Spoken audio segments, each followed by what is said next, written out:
Ahí ya, viajeras y viajeros temporales, hoy os traigo un vídeo para ir haciendo más amena la espera del estreno de la tercera temporada de Dark, con una lista de detalles que quizás os perdierais en la primera y segunda temporada. Algunos de ellos resultan curiosos y otros dan para muchas teorías, y es que, a pesar de que he hecho varios análisis de 1 hora de duración, se quedaron en el tintero muchas cosas interesantes que os pueden sorprender. Por lo tanto, si has visto esos análisis y te has quedado con ganas de más, continuamos con nuestro viaje temporal.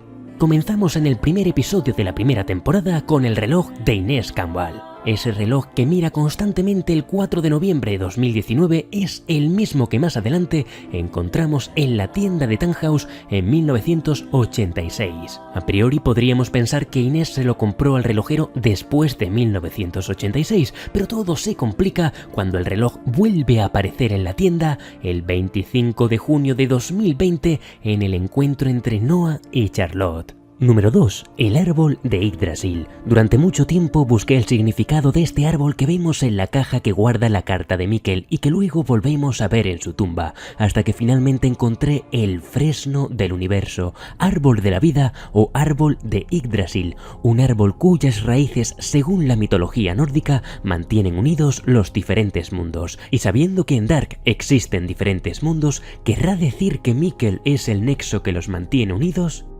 Número 3. El hombre de la cicatriz. En el episodio 7, en la tarde del 9 de noviembre de 2019, Hannah, la madre de Ulrich, le dice que una semana antes de la desaparición de Mats vio a un sacerdote discutiendo con un hombre con una cicatriz o una deformación en la cara, y esa mañana había visto al mismo hombre de la cicatriz con el mismo aspecto que hace 33 años. En el montaje del episodio, inmediatamente después, nos muestran una escena del Helge de 1986 para que los espectadores aten cabos y crean que se refiere a él. Pero lo cierto es que no es posible que viera a Helge, pues esa mañana el Helge de 1986 estuvo trabajando en la central y recibió la visita del viejo Egon Tiedemann. Tampoco hay desapariciones ni indicios de que saliera de la central para viajar a 2019, e incluso la escena en la que se nos muestra a Helge en ese momento no tiene lugar en ese año, sino en 1953, pues esa misma tarde traslada los cuerpos de Yasin y Erik a los terrenos donde se construirá la central. Pero sobre todo, si hubiera sido Helge, Hannah lo habría reconocido, pues todos allí se conocen. Y sabemos que Hannah ya vivía en el pueblo incluso en 1953. Es imposible, por lo tanto, que no lo reconociera. ¿Quién es entonces el hombre de la deformación en la cara con la que discutía Noah?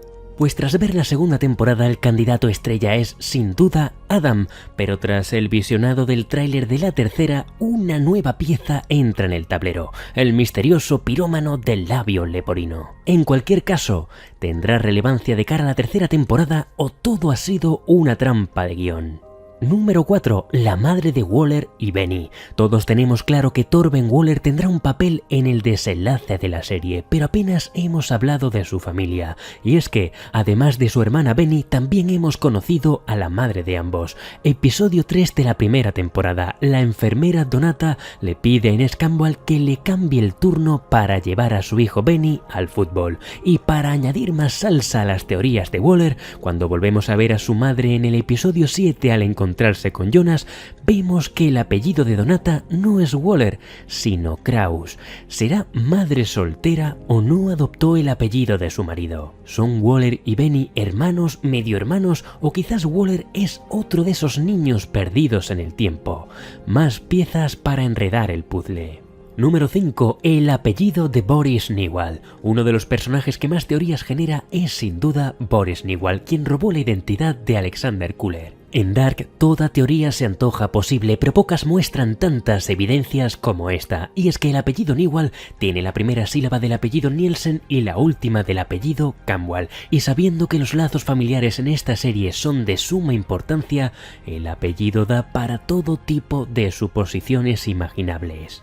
Número 6. El misterio de Stefan Kuller. Para añadir más intriga a la familia Kuller, los guionistas dejaron una perla en la segunda temporada, una pieza que podría tener respuesta en la tercera. Cuando Egon Tiedemann, ya jubilado, repasa la documentación de la desaparición de Mats Nielsen, vemos que entre sus papeles hay un testigo llamado Stefan Kuller, de 16 años, un testigo que fue interrogado sobre el suceso. ¿Quién es este personaje? ¿Qué relación tiene con Clausen y Alexander Kuller?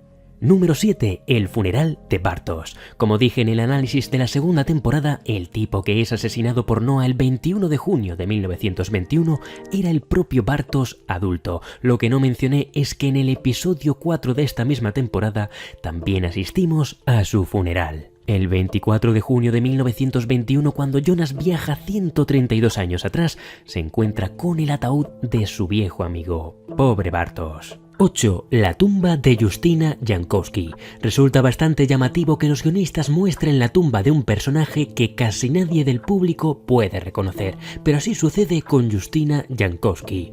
¿Quién es esta mujer? Pues es una de las agentes de policía de Winden que vemos en algunas escenas. Solo se menciona su nombre una sola vez en las 2 temporadas, y no sabemos por qué nos mostraron la tumba de este personaje, ni qué papel jugará en la tercera temporada, pero hay una cosa segura: tiene algún tipo de resentimiento por su compañero Torben Waller, un resentimiento que aún no ha sido revelado. Así lo muestra su rostro cada vez que le hablan de su compañero. ¿Es posible que conozca el secreto de Waller?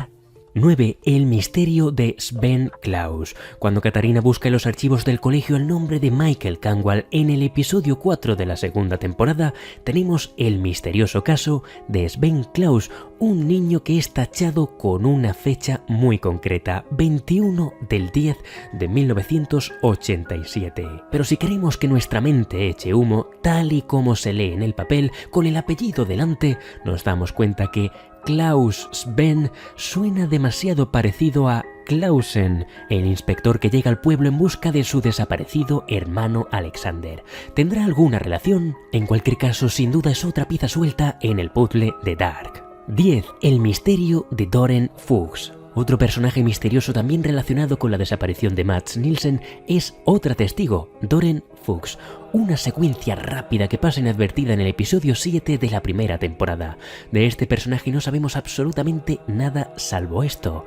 Fuchs en alemán significa zorro, y esto nos recuerda al famoso zorro que lleva dando pistas desde la primera temporada, el gorrito de Elizabeth Doppler y el dibujo en la pared empapelada del búnker de Noah, un detalle que conectaba a los 2 personajes. ¿Tendrá Doren Fuchs alguna relación?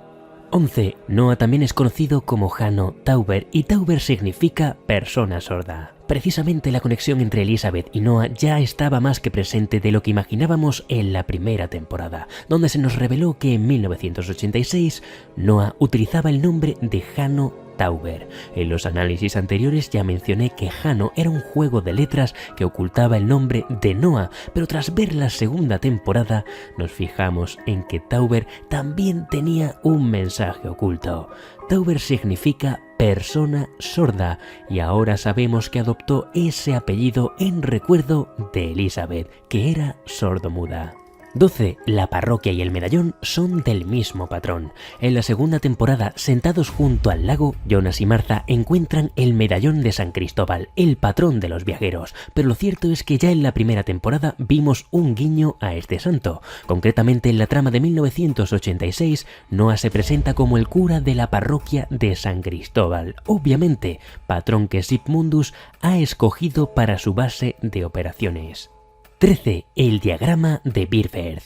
Dentro de la sede de Sigmundus encontramos el misterioso árbol familiar de Winden que tantas teorías suscita. Es curioso que los personajes aparecen en su versión niño o adolescente, incluido el Peter Doppler en blanco y negro, que sugiere que este personaje pertenece a los años 50 o a los años 20. Pero más allá de quiénes son los personajes que aún quedan por desvelar, vemos que tiene las fotos puestas en una forma muy peculiar, y la madera además está llena de grabados que son una réplica del grabado punto que hay justo en el centro, el diagrama de Birfer, de finales del siglo X.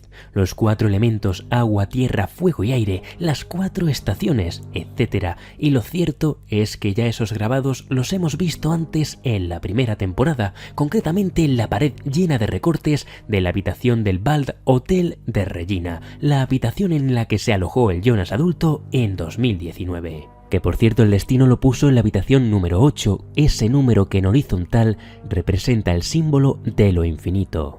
Si seguimos viendo esos recortes en las paredes, también encontramos ilustraciones del libro Armónica Macrocósmica, un atlas estelar del año 1660 publicado por el matemático y cartógrafo alemán Andreas Cellarius. Unas ilustraciones que si no te llamaron la atención en la primera temporada, quizás sí lo hicieron en la segunda, cuando encontramos imágenes de ese libro en la base de operaciones de Sigmundus o el libro completo en la relojería de Tannhaus. 15. El Kybalión. Allí mismo, entre los papeles del querido relojero, Elizabeth encuentra también el Kybalión, la filosofía hermética. Este libro ya ha sido mencionado por los creadores de la serie durante la promoción de la primera y la segunda temporada, y tras hojear sus páginas y sus 7 principios del hermetismo, nos damos cuenta de que muchas frases de la serie tienen su base en esos principios, como por ejemplo el principio causa y efecto, en el que se especifica que nada es fruto del azar, y que es mencionado tanto por Adam como por Tannhaus. Los principios herméticos se atribuyen a los estudios de Hermes Trismegisto, una legendaria mezcla entre Hermes, dios de la mitología griega, y Diehuzi, dios de la mitología egipcia, y también se le atribuye la autoría de la tabla esmeralda, de la cual ya hablamos en los análisis de la primera temporada, y cuyo texto empieza hablando de cómo se creó el mundo. Como ya dijimos, aquel que desentrañe los secretos de la tabla esmeralda tendrá acceso al todo, al uno, al Uroboros, símbolo de lo único, símbolo de lo infinito. También es relacionada en alquimia con la piedra filosofal que prometía, entre otras cosas, vida eterna a su poseedor. Y bueno, podríamos llenar un vídeo solo hablando de todas las referencias de la filosofía hermética que pudimos encontrar en la serie de Dark, pero ya he ido hablando brevemente de algunos elementos en otros análisis y no vamos a ahondar aquí. Lo que sí nos llama la atención de este volumen del Kybalión que tenía Tannhaus en su tienda es que si paramos la secuencia, vemos que ese libro tiene una propietaria llamada Josephine, cuya identidad sigue siendo todo un misterio. O puede que sí que hayamos visto ese nombre. Tras revisar las 2 temporadas, un detalle me ha llamado la atención. Episodio 4 de la segunda temporada, la Agnes de 1921 está sentada frente a una tienda cuyo dueño o dueña tiene por nombre Josh, abreviatura de Joseph o Josephine. ¿Puede ser la misma Josephine que vemos escrita en el libro? 17. El Nielsen de 1923. Ya que estamos en 1921, repasemos este detalle interesante. En el mapa de Jonas de la primera temporada vemos que una zona de las cuevas fue descubierta por un tal Nielsen en 1923. Y como bien sabemos en la segunda temporada, en 1921 empezaron a crear el túnel de las cuevas. La pregunta ahora es, ¿a qué Nielsen se le otorgará dicho descubrimiento? Y sobre todo, ¿será otra pieza más de la tercera temporada? 18. Mismas casas, distintos dueños. Un detalle que pasa inadvertido para muchos es que algunos escenarios son los mismos, pero sus dueños no. Ese es el caso de la casa de los Nielsen en los años 80 y en 2019, que nos dan una pista de lo que sucederá en la tercera temporada, pues es la misma casa de los Tiedemann en 1953. Ya sabemos que Doris Tiedemann y Agnes Nielsen tienen una relación como amantes en la segunda temporada, y sabiendo que en 1986 los habitantes de la casa son los Nielsen, todo parece indicar que tras la ruptura de Egon y Doris Tiedemann, Doris y Agnes Nielsen quedaron como inquilinas de la casa. Algo parecido sucede con la casa de los Doppler, que en los años 50 y los 80 pertenecía a Bernd Doppler, el director de la central. Curiosamente, el 20 de junio de 2019 pasa a ser parte de los Tiedemann, que también dirigen la central y deciden reconvertir la mansión en el Hotel Rural de Regina.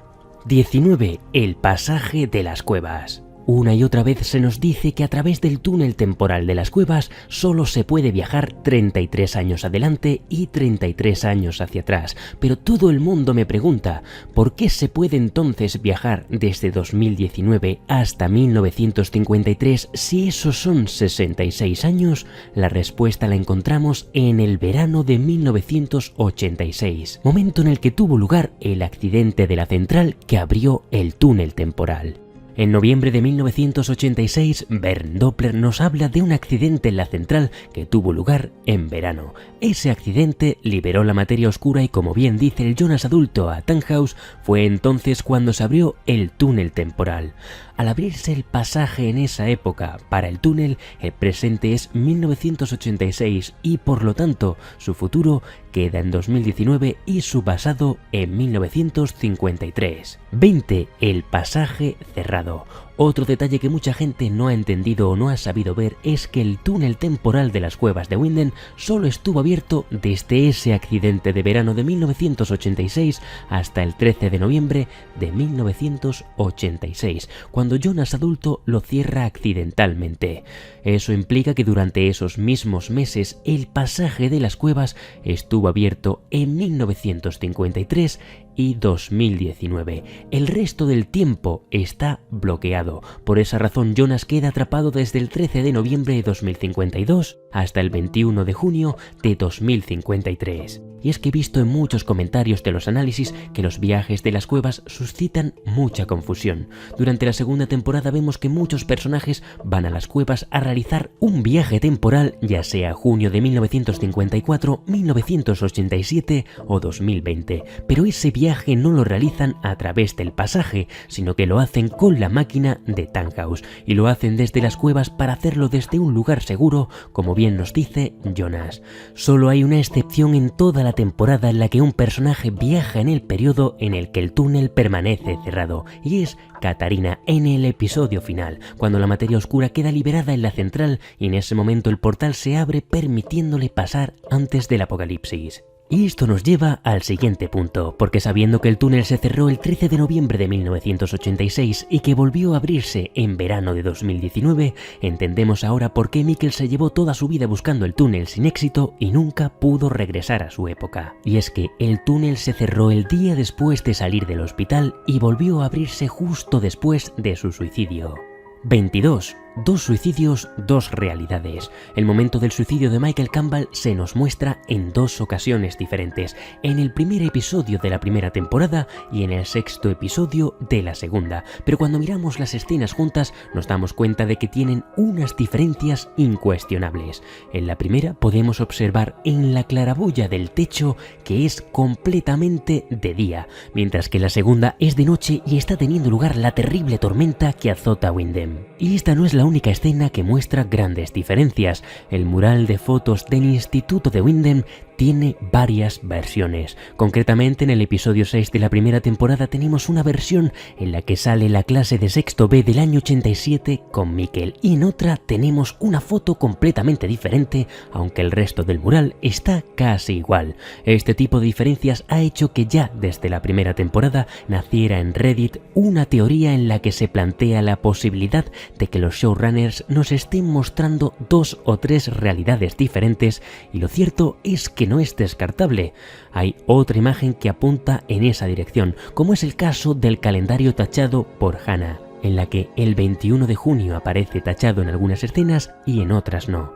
O la situación del cuerpo de Matt Nielsen en dos localizaciones distintas, las dos fotos de los Campbell en la que una sonríen y en la otra salen serios. Incluso algunos objetos que son considerados paradojas ontológicas podrían ser otro indicio de que formen parte de dos realidades alternativas. 24. Franz Kafka. Otro de esos objetos que tienen dos versiones es el periódico de 1953 en el que acusan a Ulrich de haber asesinado a Erik Yasin y de la desaparición de Helge, donde vemos que en una escena aparece con la fecha y en la otra no. Pero realmente lo interesante de este periódico lo encontramos en su interior, y es que los usuarios de Reddit que saben alemán han traducido el cuerpo del texto principal descubriendo que está lleno de referencias de la obra de Franz Kafka. Concretamente hay extractos de la obra El proceso, donde un hombre se enfrenta a un juicio por algo que desconoce, y el libro La metamorfosis,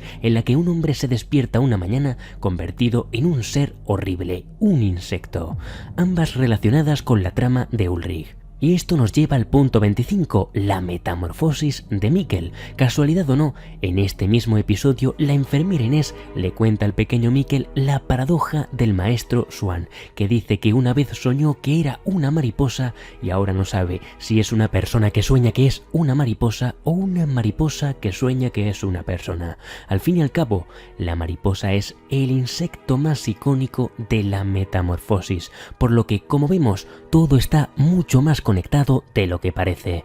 Por cierto, uno de los trucos más famosos de Harry Houdini, el mago que idolatraba a Mikkel, se llamaba precisamente la metamorfosis. 26. Katarina Albers. Al final de la segunda temporada vemos a Katarina viajando a través del túnel temporal, pero la pregunta que más ha suscitado este personaje no es sobre su futuro, sino sobre su pasado. Los evidentes maltratos de su madre indican que no tuvo una infancia fácil, pero más allá de los pocos detalles que nos han dejado sobre este personaje, tenemos uno que pasó casi inadvertido en la primera temporada: su apellido. Parece que su nombre de soltera era Albers, tal y como aparece reflejado en el informe policial de Egon Tiedemann tras la falsa acusación de violación de Ulrich Nielsen. 27. Hannah Kruger. En otros análisis ya habíamos mencionado que el apellido de Hannah es Kruger, que al igual que el de Katerina aparece reflejado en el informe policial de Egon Tiedemann que Ulrich Nielsen encuentra en los archivos de comisaría en 2019. Pero claro, ¿cuál es nuestra sorpresa al ver que ese mismo informe en otra escena en 1986 cambia y el apellido pasa a ser Campbell, su apellido de casada que no adoptaría hasta mucho tiempo después? Ya hemos hablado de las dos versiones de una misma escena que se repiten en las dos temporadas y a veces no sé si se trata de un error de montaje, truco de guionista para despistar o una pista para una nueva teoría, pero sabiendo que Hannah ha viajado al pasado al final de la segunda temporada y la predilección que tenéis por especular sobre lo que puede pasar con este personaje, ahí os dejo otra pieza suelta del puzzle. 28. Sombreros. Hay dos sombreros que llaman la atención y que tras ver las dos temporadas llenan las escenas de significado. Se trata, en primer lugar, del sombrero que Mikkel lleva en el primer episodio de la primera temporada y que vuelve a aparecer en la segunda en la foto de Sigmundus sobre la cabeza de Adam. Un sombrero que ha dado lugar a muchas teorías. Y el segundo, el sombrero de Noah, que vuelve a aparecer en el zorro que vemos en el papel de la pared del búnker y que, como he dicho antes, está relacionado clarísimamente con Elizabeth. Pero no solo eso, sino que el erizo que vemos a su lado tiene en su cabeza una manzana. ¿Y qué fruta hemos visto comer a Noah con bastante frecuencia? Las manzanas precisamente son uno de los detalles que podéis encontrar en infinidad de escenas y que son, al fin y al cabo, el fruto prohibido, tal y como sucede con la relación de Noah y Elizabeth, que genera ese bucle con Charlotte, o como sucede con Jonas y Martha. Y por último, 30. La obra de Ariadna. He querido dejar este detalle en último lugar porque yo lo entiendo en sí como un posible spoiler de lo que va a suceder en la tercera temporada y vaticina la dirección que tomará la trama de Martha en la recta final. Se trata de la obra de Ariadna que vimos en la primera temporada. En mis análisis anteriores ya hablé de Ariadna, el Minotauro y el Hilo Rojo. Pero sabiendo lo que ya sabemos, tras ver todas las imágenes promocionales de la tercera temporada, nos detenemos ahora en el discurso de este chico, cuya identidad ya desvelamos en el vídeo anterior. Dice: acabáis de oír a la hija de Minos, refiriéndose obviamente a Ariadna o a Martha. A quien creéis que conocéis, qué bella y bondadosa diréis. Todos os habéis dejado atrapar por sus palabras y su preciosa mirada, pero creedme, cualquiera, sea hija del rey o no, tiene un pie en la oscuridad y otro en la luz. Y después de esto, la siguiente escena, ella dice: se acerca mi final. Igual que él descendió al laberinto, ahora desciendo yo al mío. Martha tomando el rol de él, ella engañando a los demás con sus palabras, y con su mensaje tiene un pie en la oscuridad y otro en la luz. Esta última pieza es una evolución del personaje de Martha que aún no hemos visto, pero ahora tenemos una Martha del otro mundo que irrumpió con fuerza en el final de la segunda temporada y cuyo rol puede llevarnos a este camino de luz y oscuridad en la tercera. Hasta aquí la lista de detalles sobre Dark que espero os hayan resultado curiosos e interesantes. Obviamente no he incluido muchos otros detalles que ya he mencionado en mis análisis anteriores y por supuesto sigue habiendo más detalles que quedan en el tintero. Sin más, espero que os haya gustado el vídeo. Si es así, dadle a me gusta, compartidlo en vuestras redes sociales y suscribíos.